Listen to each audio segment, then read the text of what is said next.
Okay, here we go. You saw the ads about steers and all that sort of stuff. We're not going to do any of those today. We will visit with one bull later in the presentation. That's about it. I'm going to talk about what's in a brand.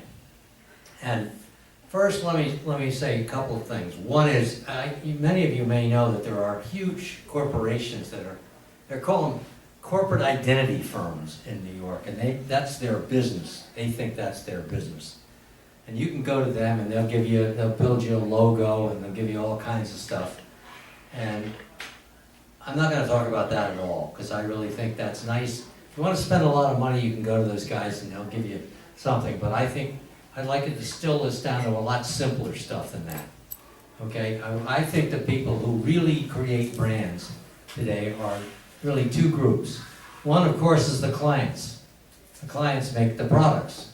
Many times the clients also position the products, and that really comes down to branding the product to begin with. The other group is a group that Pat and I are sort of familiar with. We worked there for a number of years.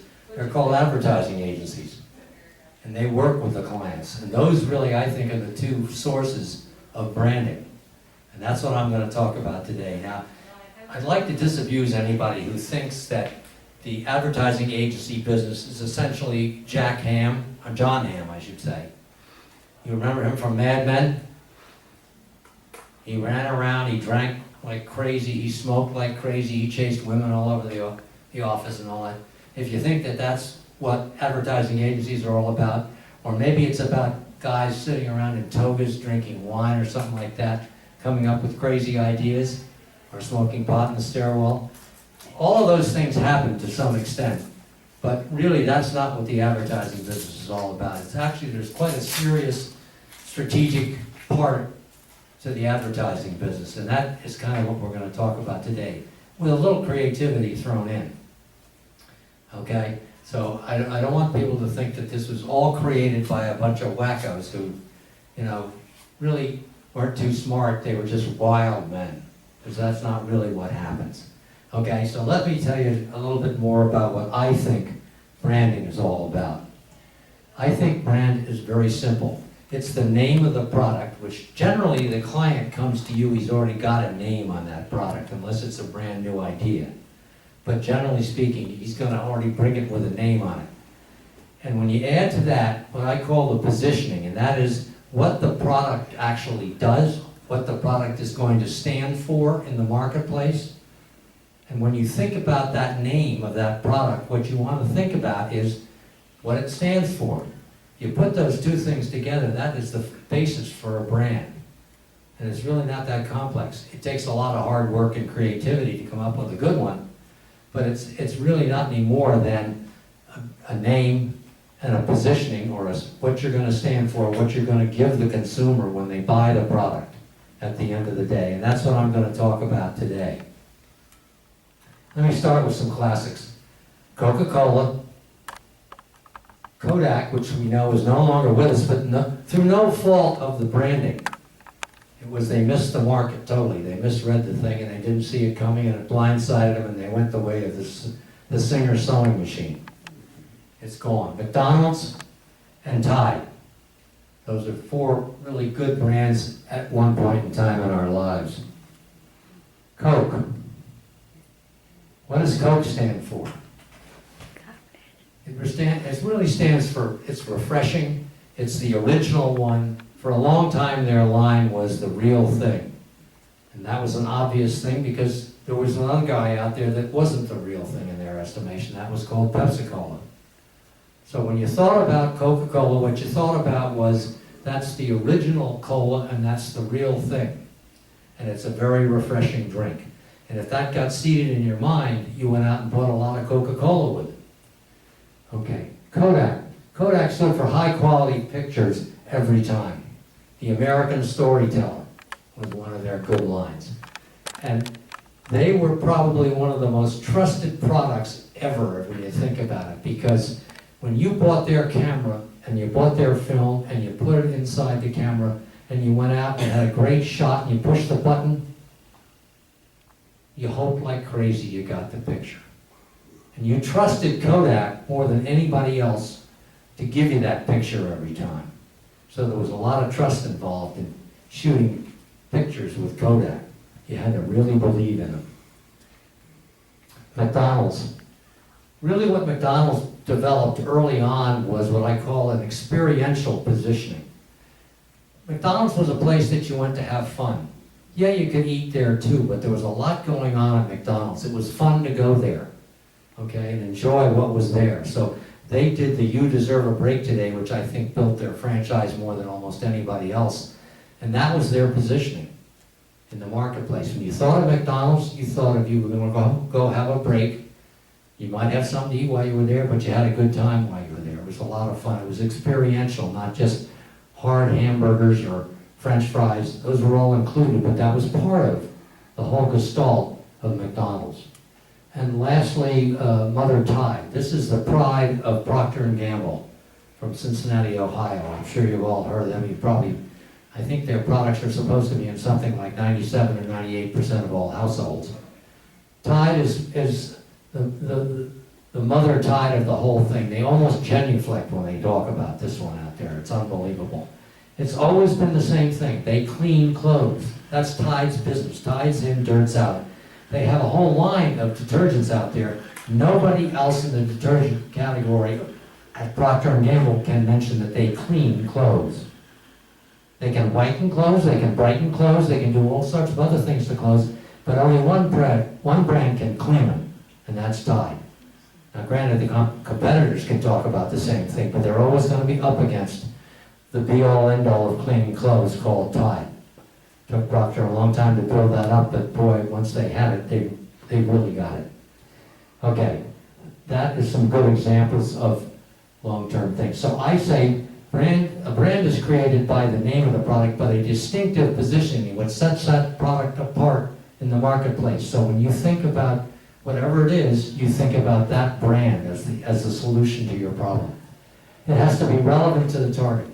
The target has to want that to begin with. In some cases, that's a whole market. In some cases, it's a segment of the market. And we'll talk about that as we go through.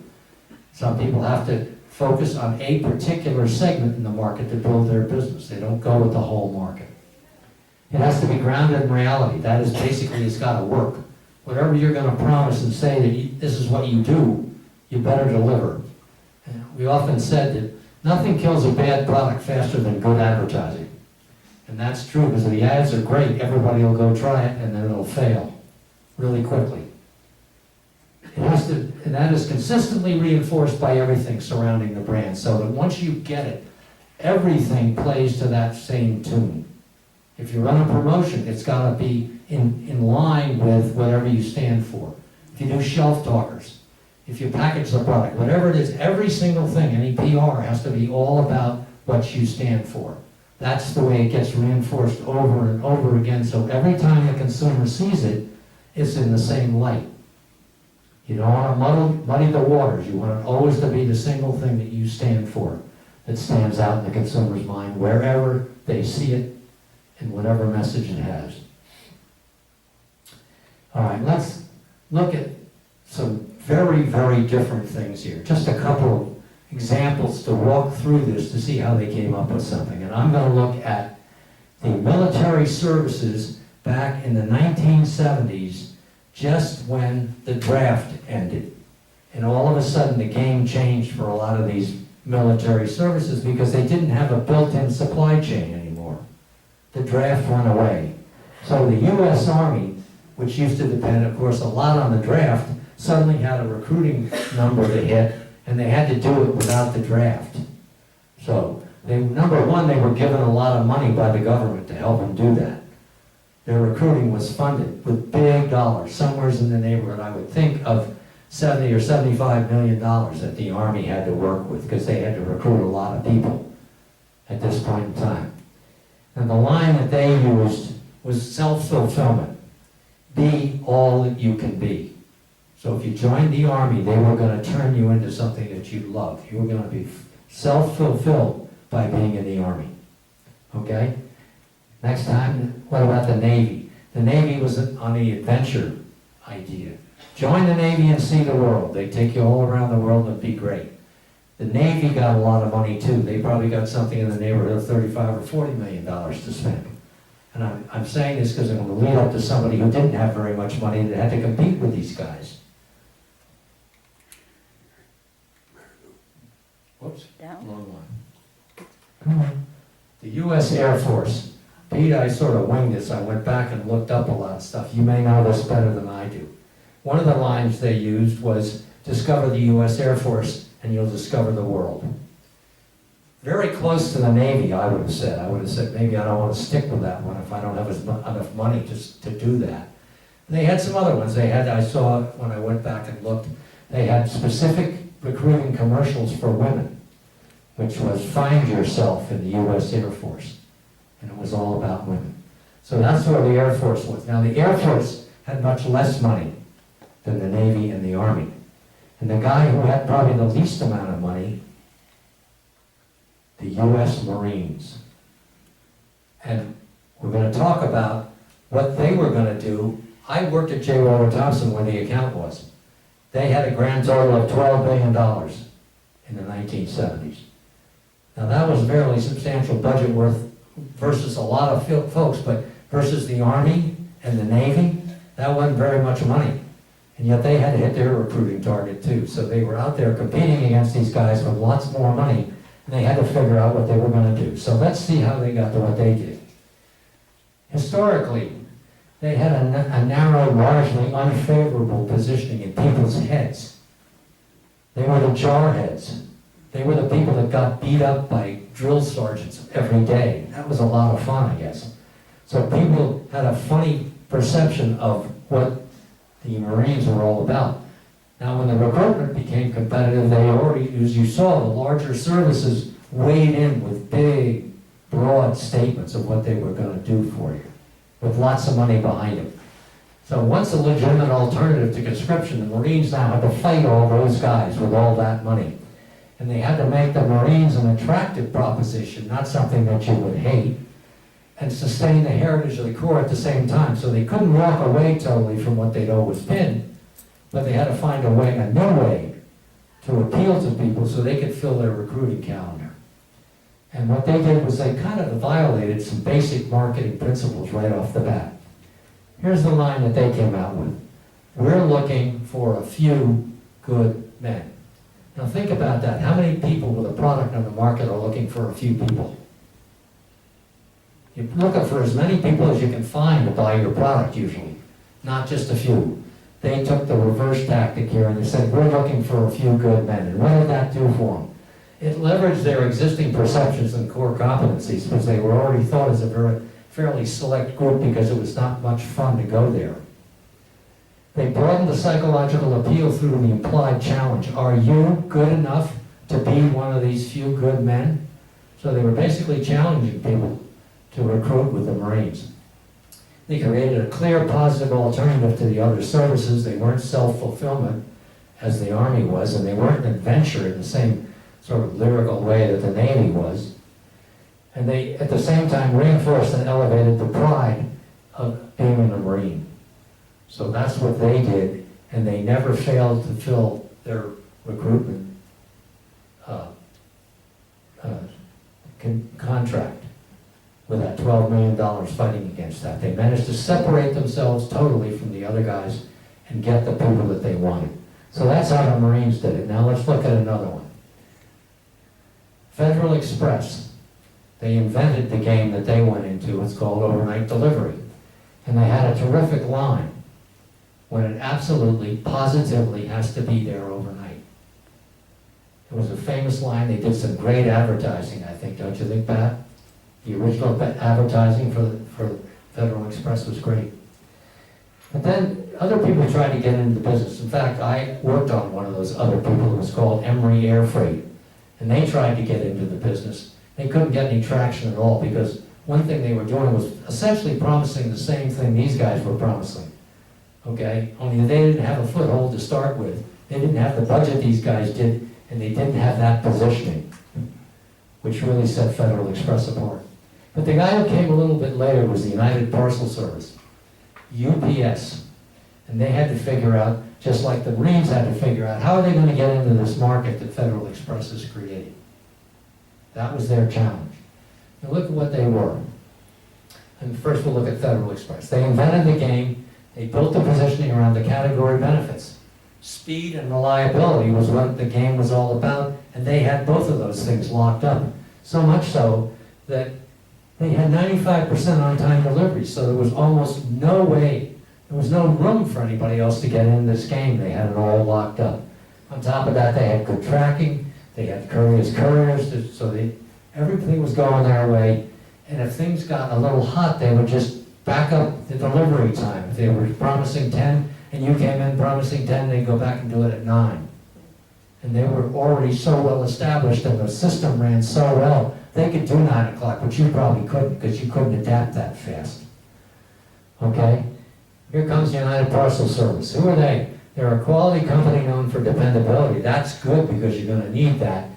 Reasonable prices and slow brown trucks. That's not a lot of help, because this is a speed category, and they get slow brown trucks. So that was who they were. They were employee-owned, which gives you a lot of esprit de corps. Every one of those people driving the trucks, they own the company, which is a little different from a lot of companies. They couldn't beat FedEx on speed or on-time delivery. They could, 95%, there's no place to get in that game up there. So the challenge is, how do you leverage their core competencies and existing perceptions with customers and employees and get traction in this business? But what they did was they walked away from speed. They didn't mention speed at all. What they said was, we were in the tightest ship in the shipping business. A totally different way to talk about it, but it's consistent with people's perceptions of UPS, that they were very dependable, that they must be well run because they are very dependable. And so they turned this thing into a different kind of a game that had very good impact. And it had impact first with customers. Customers that said, well, you're probably going to be on time because you're really, you run a very tight ship, so you're probably going to be on time. You're not going to lose my packages, and you're probably going to be less expensive. That was some of their heritage, but of course they picked a lower price point on purpose. To go in against Federal Express, they chose a lower price point, so they were automatically going to get that. Against their employees, that employees could say, wow, yeah, that's right, we are a well-run company. We do run a tight ship here. We are an efficient organization, and in a sense, you're better or best, at least in that, because you run the tightest ship. So it had a good impact on both the customers they wanted to draw in a little bit, and also on the employees who were going to do all the delivery work. So they got in there, and they had managed to survive without ever really talking a lot about the speed, which would have killed them if they tried to do that, because I watched Emory go down the tubes with the same kind of proposition. Okay, those are a couple of examples. I'm pushing the wrong button again. I'm slow. I'm going to talk about 8 different ways, and now there may be many more than this. There may be 25 ways or 50 ways that you could do this, but these are some ways to build a positioning that will separate your brand. And we're going to talk about some examples of all of those. How various products turn themselves into durable brands by coming up with a positioning that worked in the marketplace. Step number 1, product performance or demonstration. A great way to do it. If your product has something that's really unique about it, that allows you to do something that looks terrific, demonstrate it in your advertising, and it'll set you apart from the other folks. Claimed or implied superiority. If you don't have a demonstration that you can do, but you have a claim that you can make, that you can back up with the lawyers who get involved big time in all of this stuff, you can make a claim like that. You can exploit your competitors' weaknesses. Usually if you look hard enough, you can find something. We'll look at some where people found little places that they can go and work against a certain segment because they're not talking about a certain aspect of their business. They're talking about something else. A mnemonic device. This is a visual differentiator, something that you stand for. Think of the Geico. That little guy is everywhere in all of their ads. That's synonymous with it, and all that does is make you remember that the name of the product is Geico. Fresh new language, that's verbal differentiation. And here, I would say that advertising does not work well when you pick up something in the vernacular already there. That's not the way to do it. What advertising tends to do, if it's really successful, is they rework it. And they don't invent new words, but they use words in a different way, and it sticks in your mind. So that's what you're looking for, is differentiate based on a line that you come up with that reinforces everything you want to reinforce about the brand. An emotional attachment. I say values and attitudes. Instead of talking about the product, talk about the buyer. Talk about the user. Something about that person who buys it and eats it or consumes it, whatever, uses it in some other way, instead of talking about the product itself. Set yourself apart by not talking about the product. Celebrity endorsement. You know, make a celebrity stand for your product. That can work extremely effectively, and as I'll mention to you in some examples later on, you can get yourself in a whole peck of trouble sometimes by picking somebody. Obviously, that person immediately has to be someone who is believable with your product. But sometimes you pick the guy and something else happens, and boy, you wish you'd never done that. Last thing I'll talk about a little bit about branding a corporation, which is a little different than sometimes than dealing with a single product. And lastly, I'll touch on what do you do when you have a commodity? How do you make a commodity seem like it's different from every other commodity? Okay, let's go through some of these things. Geez, I wish I'd stopped pushing the wrong thing. Product performance or demonstration, I'm going to use Charmin bathroom tissue. I think we probably have all seen this. When Charmin came out and they are a Procter & Gamble product, toilet paper category was dominated by Scott. Scott Tissue was toilet paper, and they owned the shelf space, they owned everything, they were great, except they were single-ply, inexpensive, and not particularly soft or strong. But they owned the market, so when you went to buy toilet paper, that was really the primary choice you saw in front of you on the shelf. Okay, Charmin was introduced by Procter & Gamble, and they immediately segmented the category. They went for softness only. That's what they were going to talk about. Nobody else was talking about softness at the time they went in there. So they staked all their game on softness. And then they communicated that in a playful, visual way, in sort of a human way. They invented a guy named Mr. Whipple, who ran around grocery stores, stopping people from hugging big packages of Charmin. So instead of going to the laboratory and discovering that they had some special ingredient in their product that made it really soft or something like that, they demonstrated softness in a very visual way that people remembered. Yeah, it seemed maybe a little stupid at the time, but boy, it worked like gangbusters. So that line, please don't squeeze the Charmin, became part of everybody's vernacular. And the product took over the category. Just knocked Scott right out of the thing. Made Scott bring out better paper, better tissue paper, and all that stuff too. So that's how they did it. They demonstrated the product in a very imaginative way and became a household word. Number 2, product superiority. I'm going to use BMW here. If you remember BMW in the luxury market was Cadillac, basically, with a little help from Lincoln and sometimes a Chrysler product. Now, the key benefit for a Cadillac was a soft ride. That's really what they had to sell. Lots of leather and very quiet. My father used to buy one like every other year. I mean, it was just, but he loved to drive this big thing around. He loves the way it rode the road.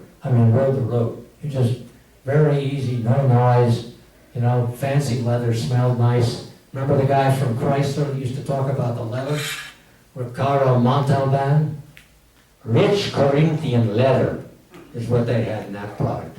But that's what they were selling. They were selling interior, they were selling soft ride. BMW immediately segmented the category. They went after performance. They weren't going to give you a soft ride, they were going to talk about how the car performed.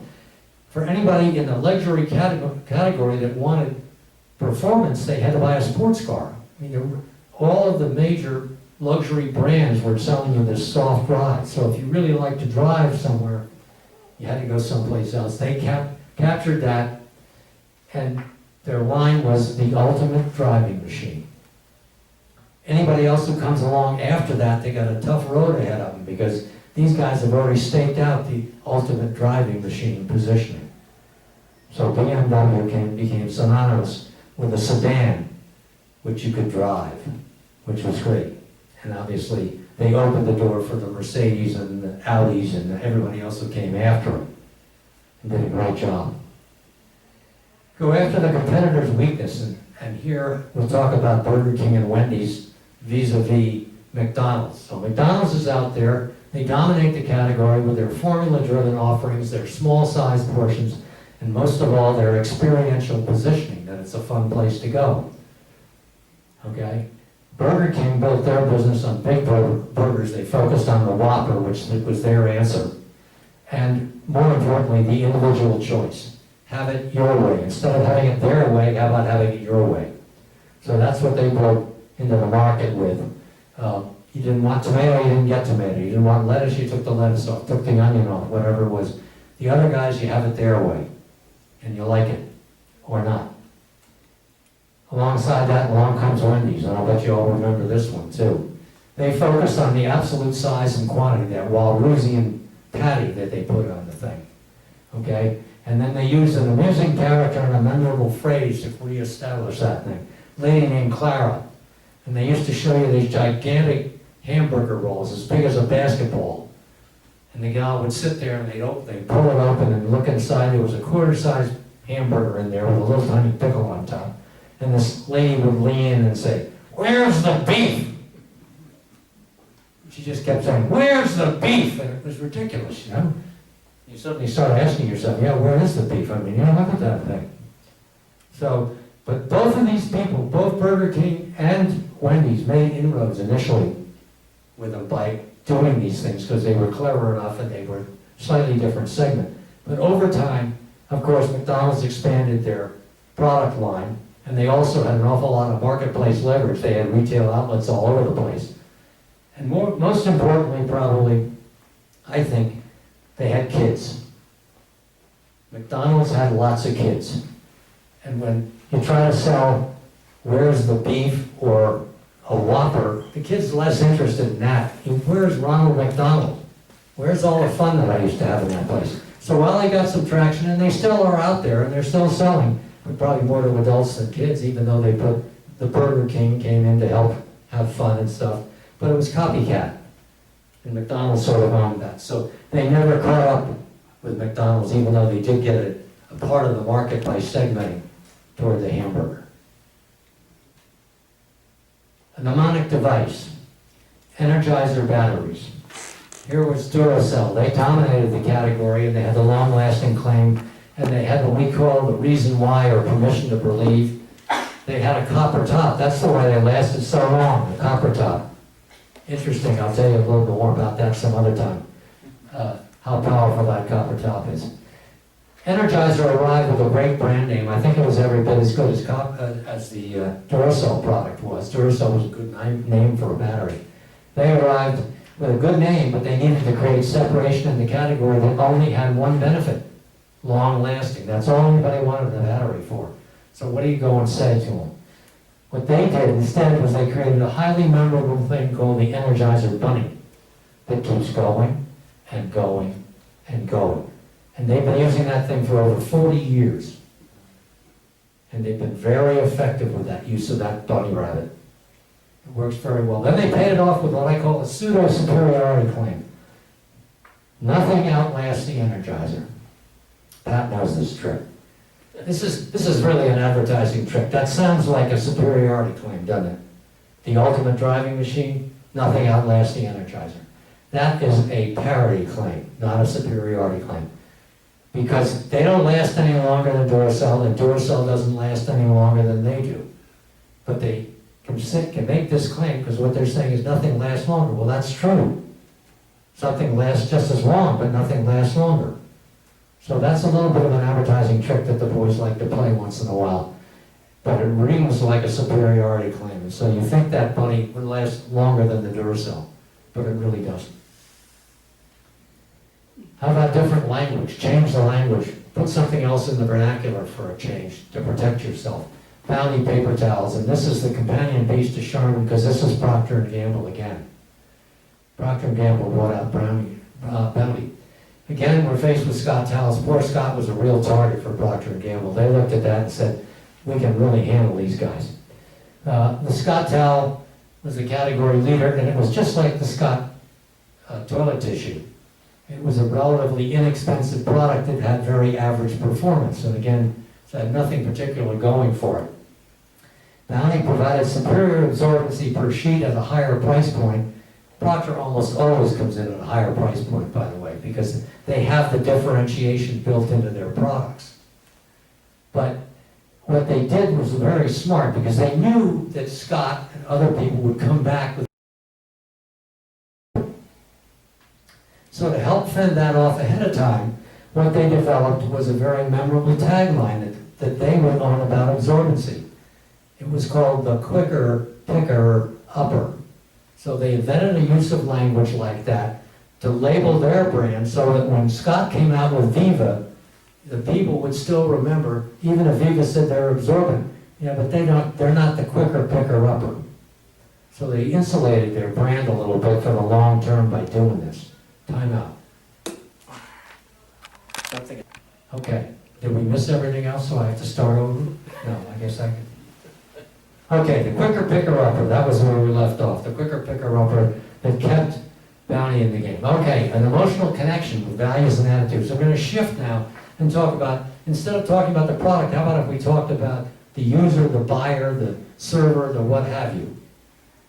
An easy one first, the American Cancer Society. Cancer is an emotionally charged subject, so right away, looks like there's a good category to work with, a really emotional appeal. It was obviously that's the cornerstone of all the appeals. If you get some from St. Jude, you see the poor victims all the time. You know, they always talk about all the bad news about cancer. So the challenge to the American Cancer Society was, how do they separate themselves from the other worldly cancer-fighting organizations? And what they did was change the thing. They aren't going to talk directly about the number of cancer deaths, what the death rate was. They weren't going to show pictures of victims like St. Jude does. They came out with a line was the official sponsor of birthdays, which I think is another classic line. They tell you that what they do is give you more birthdays. Wow. What a way to twist it around and make it memorable so you don't sound like all the other guys. Works for a very emotional category. Do you think this could work for a packaged goods product? Well, let me tell you about Jif peanut butter. By the way, this was originally another Procter & Gamble product. Okay? Jif peanut butter. Skippy and Peter Pan dominated the category when Jif was coming out with their product. And they were constantly yelling back and forth at each other about having the best peanut taste. Our peanut taste is better than your peanut taste. That's what it was all about. Procter looked at this and they said, well, you know, we got plenty of money and all that sort of stuff, but if we get in the middle of this melee and start shouting the same stuff they're shouting about peanut taste and our peanut butter, we're going to get drowned out. We're not going to do it, and we can do it much more efficiently if we can find another way in. They did some research, and what they discovered was they could appeal to the buyer and the server, namely the housewife and the mother, who actually buys this stuff and serves it to her family. Okay? And they could separate themselves by going after the decision maker instead of going after the jar of peanut butter. And they came up with a line, choosy moms choose Jif. So if you're a really caring mother, housewife, and whatnot, and very selective about what you serve to your family, this is the peanut butter that you buy. And it worked miracles. Now, did they ever talk about peanut taste? Of course, in a commercial someplace. But what they wanted you to remember about this brand was that choosy moms choose this brand. If you want better peanut taste, you know, you can go fight with the other guys. They got a good stake in the market. In fact, I think they were probably the market leaders. They were ultimately sold by Procter & Gamble, as we'll see as I move further on. But that's because their food division was never a prime target for those guys. And then they got in and started to buy things like Gillette and Duracell and products like that. And their food consisted mainly of Duncan Hines and Crisco, you know, so that wasn't a center of attention for Procter. So they kind of, I'm sure they sold that for a good price when they sold it too. Celebrity endorsements, Nike. How to turn an athletic equipment company into a business powerhouse? Well, You get a bunch of jocks to support your product, and they become the product instead of what you're actually offering. In the case, the most obvious one was Michael Jordan. We also had Tiger Woods. You want to buy shoes, you buy Michael Jordan shoes. You pay $300 for them, not a problem, because you know what's going to happen? You're going to end up, ultimately you're going to play like Michael Jordan. That's the inference you get out of it. They got a nice logo on the thing. They had a tagline that encourages prospects to just do it. And what they mean is just do it like he does it. So Michael Jordan becomes the whole thing in this. And you hopefully are, is this fading again? No. Can everybody hear me? Yeah, okay. Anyway, celebrities become the brand. They wear Nikes. Now, I said before, this can be a risky business sometime. I want to tell you a little story about the Kodak company. When I was at J. Walter Thompson, it was one of the biggest accounts that we had. They probably had about $60 million in billings. That's a lot of film and a lot of cameras you got to sell to cover that. They were doing great. And back in the, I can't remember the 70s or 80s, they had an idea. They thought they would get a celebrity spokesperson to talk for Kodak. And they chose Michael Landon. Everybody remember Michael Landon? He was Little Joe on Bonanza. Bonanza was the single largest television audience on the air. So they went and they signed a great contract with Michael Landon. They thought he'd be a great fit for the Kodak company. Good guy, nice, all-American boy type guy. They built the commercials around him. They took him out. They put him on the air. Lasted about a week or two. Because what happened in that second week or so, Michael Landon appeared somewhere else. He appeared on all of the gossip rags in the supermarkets because he was found in a bed with somebody other than his wife. Now you want to talk about a scramble. Up in Rochester, New York, you're dealing with some lovely, nice guys who had this wonderful brand, and all of a sudden their agency has talked them into using this guy, and this guy is just caught with his pants down. I tell you, every creative group at J. Walter Thompson was all of a sudden working on Kodak. Everybody. That stuff was off the air in a heartbeat, and they had, flat out, they had to come up with a new campaign. Now, obviously, they had to fill the gap with something in the meantime. But that's the risk you take. If you take a guy like that, and he goes off the rails a little bit, you got a big problem on your hands. And people will remember that big problem. So that had nothing to do with Kodak going belly up, I don't think, 30 years later or 20 years later. But it's a dangerous thing. How about branding a corporation? It's a little different than trying to brand just a product. We always had a saying, I don't know if you ever heard this one, Pat, but I thought most of the people in advertising would say, corporate advertising is a little like peeing in your pants. It gives you a warm feeling, but nobody knows it's there. Because corporate advertising generally was pretty dull. It was harder for people to get their arms around a corporation and try to make that a distinctive entity in the population. This was the deal with IBM. The IBM had been around for a long time, but somehow their thunder had sort of been stolen a little bit by people like Apple and the Silicon Valley types. And, IBM was no longer king of the roost all the time. So they could use a little polishing of their image, and they thought they'd come up with an umbrella theme that could energize their corporate perception, and then they'd use their current product lines underneath that as proof of what they've done. And the line they came up with was, we're building a smarter planet, which I also think was a genius line. We're building a smarter planet. Everybody could get into that a little bit. What does that say about IBM? It says we create better, faster, more efficient, whatever, better solutions. We're making the entire planet smarter by what we're putting on the market. The customers are going to feel more intelligent just by buying it. They might even get some recognition from their peers or their bosses for doing it because it's such a smart buy. Investors were probably getting cool to the IBM in a way too, and they say, wow, look at that. That's a pretty terrific line. And the employees would feel pride, and maybe even improve their loyalty to the corporation. So a pretty smart thing that they did, and it really, I think, worked for IBM. They are not using that exact line now. They're using another line with the word smart in it. Smart is their positioning, that they provide smart products for the universe. How about a commodity? In this case, cotton. Okay, how on the earth do you separate cotton as a commodity? Well, you got to first form a marketing organization because the growers don't do a particularly good job of marketing on their own. And then you got to take a little money from all those folks to create a budget for the marketing guys. But then the marketing guys have to treat cotton as a brand to separate it from alternatives and reinforce it with a tagline, if possible, it implies superiority. The fabric of our lives was what they did for cotton, which I think was pretty darn good for a commodity. If you were polyester or you were linen or wool, I mean, that gives you a bit of a shot. And of course, they used all the examples of what cotton does, it breathes, and all the other things too. But the fabric of our lives, I think, gave them a place to stand. And it was a really good example. Okay, I'm going to run through some quick things here that I say are brilliant marketing. I think some of what we've looked at today was brilliant too, but I particularly like some of these things, and each one you'll see why. First, Avis. We're number 2, we have to try harder. Can you imagine? Nobody ever talks about being number 2. If you're number 1, you brag about it. Okay? You know, going on to the public and saying, we're second best.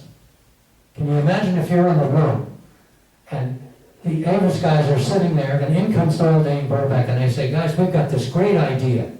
And what we're going to do is build a campaign around the fact that you're second best. I think the meeting would have been over right there. I don't think they would have even sat through the presentation. But these guys had a great idea. They made number 2 sound like it's a better deal than number 1. Because the people were going to work a lot harder for you in a service business than the number 1 guys were. It worked so well that a few months later, Hertz came back with a big full-page ad in the New York Times that said, for several months, Avis has been telling you that we're number 1. Now we're going to tell you why. What a mistake. That was free advertising for Avis. Terrific. Great idea. Secondly, the American Express card. Don't leave home without it. Carl Malden, sergeant or detective, whatever he was in the San Francisco police force out there, very popular television show, took him out as a spokesman. Now, he wasn't like Clint Eastwood. You didn't look at this guy and say, I know that guy, that's Clint Eastwood. They didn't say, that's Carl Malden. So he went out there and he said, do you know me? And then he proceeded to tell you that he gets very well known. How does he get well known? Because he carries this card. And when he uses that card, he's very special. And everybody thinks he's very special. That's a piece of plastic. It probably was, the low end was probably $50 back in those days. Today that card, the green card as it were, is $150. And you can get a gold one, you can get a platinum one, and you can get a black one. You can probably spend $2,000 to carry this piece of plastic in your wallet. And you can get another piece of plastic from another company for nothing. But they've convinced you that if you carry this thing in your pocket, it's worth hundreds of dollars. Wow. Where are the all suckers? Or they're pretty smart. Merrill Lynch, and here comes the bull, were bullish on America. They took that as their mnemonic device and made hay out of it. It was a powerful device. It was a very positive attitude about the market. You know, we're bullish on it, which was great. And it was driven by America. We're bullish on America. So it took off. And there was a lot of good advertising out there for investment firms back in those days. You ever remember E.F. Hutton? When E.F. Hutton talks, people listen. A good mnemonic device. Anybody remember John Houseman for Smith Barney? They make money the old-fashioned way. They earn it. When this bull hit the market, everybody got trampled because it was such a powerful device. Created the thundering herd, which is what all the other guys call Merrill Lynch today, as if, and they're sort of somewhat right about that. It is a herd. A couple more. Geico. 15 minutes can save you 15% more on car insurance. Geico, back in the early 2000s, they probably wrote somewhere around 5 to 7 million policies in a year. They were a dot on the map and didn't amount to anything. They chose, rather than going headlong into the entire insurance business, they said, we're only going to go after auto insurance, and we're going to promise that we'll give it to you for less. Okay, so they segmented the market again. Think getting rid of part of the bologna. The whole bologna's out there, they go boom, they throw half of it away. They only want to talk about this. That's all they talked about, and then they invented the Geico to help them. So the Geico and the 15 minutes can save you that money. Instead of saying, we're going to put you in good hands, or saying we're good neighbors, or saying Nationwide is on your side, which our ambulance chasers work hard every day to dispel that idea. They try to tell you that the insurance companies are all crooks and you better hire the lawyers because you're going to need them. They didn't do that. They focused on one thing. Last year, Geico is the #2 auto insurer in the country. The only guys ahead of them is State Farm. They're ahead of Allstate. They're ahead of Nationwide.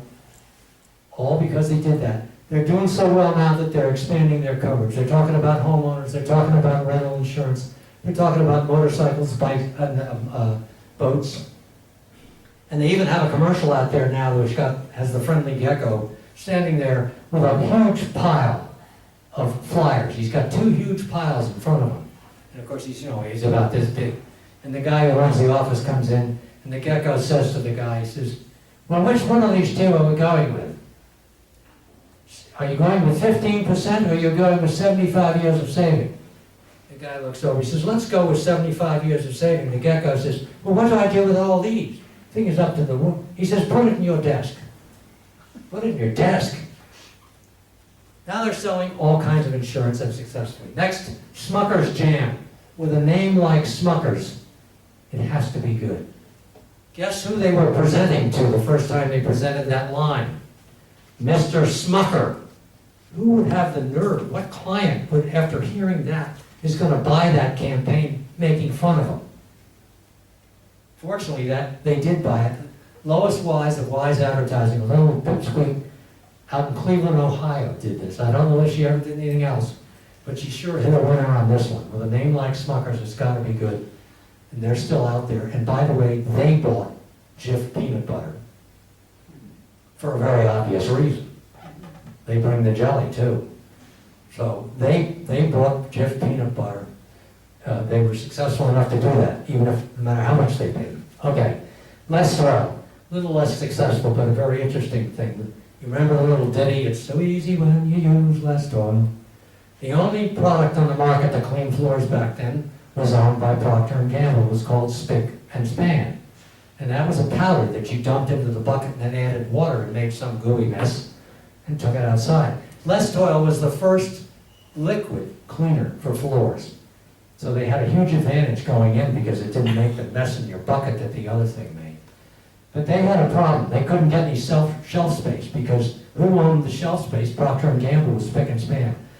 And they are pretty tough when they are in that kind of a position because if you say you want to cut back on the shelf space for Spick and Span because you got this new thing coming in, the guy's going to ask you, well, how much Tide do you have in here? Because we've got a special coming on Tide next month and I don't think we'll have any for you. So they can leverage one brand against another very quickly and you're really in trouble. So Less Oil, what they did, which I thought was very interesting, they went and bought spot television. In a given market, they couldn't afford to buy network television, so they bought a lot of spot market stuff, okay? Lots of spots, all saying the same thing. It's so easy when you use Less Oil. And they literally drove the distribution. People came into the stores and asked for where's the Less Oil. The grocery stores got the message. They better put some of that stuff in the market. Didn't last too long because Procter, being Procter, they brought out Mr. Clean and they cleaned their clock a couple of years later. Okay, so they won in the long run. But I thought it was very interesting that they could drive distribution by bringing out a product, positioning it, and doing a lot of advertising around it. Okay, a little quiz for everybody in the room to finish us off at this time. Okay. Fly the friendly skies. Whose skies? United. United. Okay, we want to start with an easy one, absolutely. What's in your wallet? Capital One. Capital One, correct. A lot of people guess some other card, but that's the one. That's Samuel L. Jackson and Jennifer Garner, all that. Here's a more difficult one. Perpetual excellence. 2 words. You got it, Pete? It's a watch company. It is a watch company. Which watch company? Rolex. Rolex, that's exactly right, Rolex. Terrific, I think that's a terrific pair of words. Usually you look for 4 to 7 words for some kind of a line like this. They did it in 2. One, excellence is what they've always tried to stand for, whether they used Arnold Palmer, Jack Nicklaus, Tiger Woods, Roger Federer, whatever. And perpetual, to me, says continuing, and it also somehow says timepiece to me. It says watch, it's perpetual. So they're saying that their thing continues, that their excellence continues every time. I thought that was a great pair of words that they came up with. The best or nothing. It's on the air now. It's a car. Maiden form? Car, it's a car. Maiden form car. Just guess. Yeah, that's good, you know. It's Mercedes-Benz. Yeah, Mercedes-Benz. Mercedes-Benz, and they talk about everything in the car, you know, being the best. And I think there's a hidden agenda here, because one of the market that these guys are after really is the guys who have, you know, made it, are a little bit higher in the echelon. And the baby boomers, the famous baby boomers, from much earlier on, are now 54 to 74 years old. They're in their target market. And one of the characteristics that I think baby boomers have always had is they want the best of something. When they went to buy TV sets years ago, they could have bought Zenith, or they could have bought Admiral, or RCA, or any other. They didn't want that. They wanted Sony. Why? Because it was the best. What's going to cost you another $100? They didn't care. They would scrimp on something over here because they were going to have a Sony, because that was the best television. I think they probably still do that. That's why I think Mercedes is using that line, and they have a secret weapon going for them. You can't fake steak. It's not Ruth's Chris, if you think it is, and it's not Morgan's. It's, Longhorn. You're right, it's Longhorn, the guys with the peanut shells on the floor. But they make that stuff, number one, look fabulous, the way they grill it in those commercials. And I think you can't fake steak is a great line. You're not going to forget it. It's a really good positioning line for a very mediocre steak outfit. Yeah, true. Quality is job one. This is the 1980s. This is back a bit. Chrysler? You're close. It's a car company. It's Ford. Chrysler had already been bailed out by the government, and Ford was on the ropes. I was doing a strategic project out there for a year during this, so I was right up in face with this thing. And they couldn't sell a car. They could sell one car. They had one car in their whole line of Ford, Lincoln, and Mercury that they could sell with any assurance. It was the Escort, if anybody remembers the Escort. It was a little bitty car. They called it the World Car. They sold it all over the world. Their only problem was they made about $1.50 for each one they sold. And they couldn't sell a Lincoln to save their life, or a big Mercury. And by the way, General Motors had a lot of the same problems. The only thing they could sell was Buick. So they're looking at this thing, and they know what the problem is. It's quality. Now, how do they communicate that? They figured they would have a quasi-corporate campaign for the Ford brand. And it was quality is job one, which is really production speak. That's the way you talk if you're working on the line. And it had a dual effect. It worked with consumers because it said, we know that the problem is quality and we're going to address it. They had to trust on that the Taurus, which was in the works at that point in time, would do the job, which it ultimately did. It kind of saved them. But they also were picking up the guys on the production line at the same time by saying, you're the guys that are going to save us. It's up to you. You guys, we know you can do it. We've made quality job one in our organization. So they got a dual hit there, which was really good. We know a thing or two because we've seen a thing or two. oh, that's the insurance company. Yes, which Okay. insurance? Farmers. Yeah, you're right, Pete. It's Farmers Insurance. A lot of people say State Farms. It's Farmers. J.K. Simmons, you know, who isn't exactly Clint Eastwood either, but he's recognizable. It's a really nice line. He delivers it in this really good offhanded way. And what they're doing, instead of selling good hands and good neighbor and all that sort of stuff, they're picking specific, really extraordinary situations that they serve.